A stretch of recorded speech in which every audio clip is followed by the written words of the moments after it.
Good morning. Have you noticed that you see God's work in your life most clearly in hindsight when you look back on what happened? You see, we get so busy with our lives that we can't know the details of what God is doing through them and in them today. And we can't know the specifics of what God will do tomorrow. I suppose that is because we get so caught up in the times and events of our lives, especially the intense ones, that we might not be aware of what God is teaching us and how God is leading us.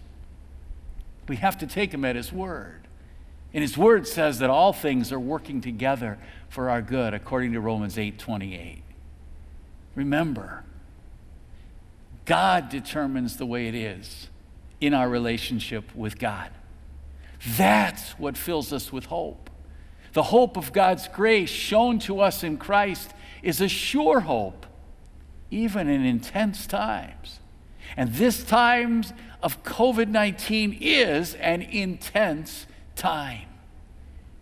Times of illness and job loss and financial distress and loneliness are intense times.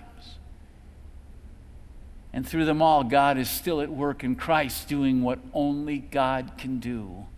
He is granting forgiveness and strength for each new day, whatever that day brings.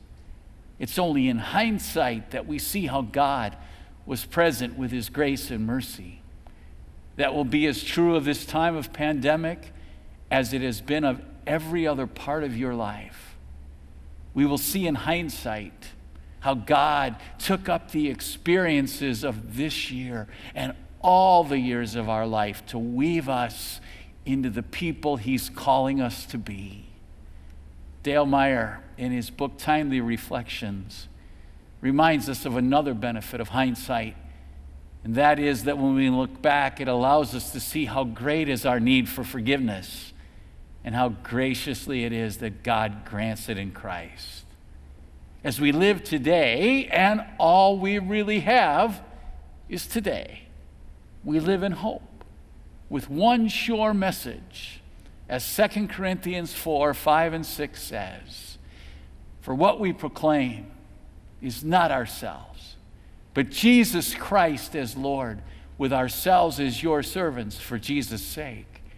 For God, who said, 'Let light shine out of darkness,' has shone in our hearts to give the light of the knowledge of the glory of God in the face of Jesus Christ."